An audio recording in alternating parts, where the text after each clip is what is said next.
இன்னைக்கு இருக்கிற சூழல்ல என்ன மாதிரியான படங்கள் ஓடும், ஓடாதுன்றத ஒரு முன்முடிவோட நம்மளால அணுகவே முடியல.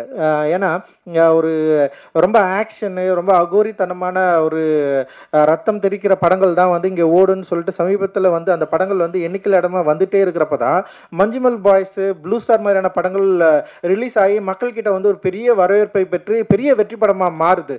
ஸோ, மக்களுடைய ரசனைய நம்ம ஒரு இது இப்படிதான் இருக்குது, மக்கள் இதுதான் புடிக்குது அப்படின்றத நம்மளால அத அது ஸ்டீரியோடைப் பண்ண முடியாதுன்னு நான் நினைக்கிறேன் நானு. ஸோ, அதனால இந்த ஜேபிபி படம் நிச்சயமா மக்களுடைய ரசனைக்கு ஏற்ற, மக்களுடைய ரசனையை ரொம்ப இணைக்கிற, விரும்புற ஒரு படமா டெஃபினட்டா இருக்கும்னு நான் நினைக்கிறேன்.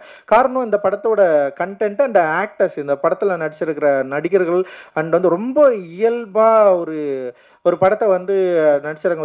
குறிப்பா ரியலிஸ்டிக் படங்கள் நம்ம பத்தி பேசுறப்போ ரியலிஸ்டிக் படங்கள் ரொம்ப அடர்த்தியா இருக்கும்.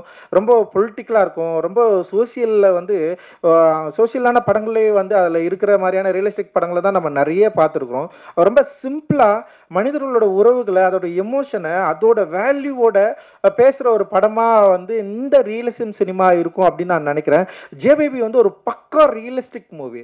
நீங்க அந்த படத்த எந்த விதமான ஒரு கமர்ஷியல் என்ன சொல்றது? ஒரு சினிமா ஒரு ஸ்டீரியோடைப்பிக்கான ஒரு ஒரு இதுக்குள்ள பொருத்தாம, ஒரு குடும்பத்தை அப்படியே நம்ம அதுக்குள்ள இருந்த அந்த விஷுவல் அந்த படத்த பார்க்குறப்போ, அதோட சேர்ந்து கனெக்ட் பண்ணி, அந்த லைஃபோட நம்மளும் இயங்குற மாரியான ஒரு திரைப்படத்த இந்த டெக்னீஷியன்ஸ் குடுத்துருக்காங்க. இந்த ஆக்டர்ஸ் குடுத்துருக்காங்க.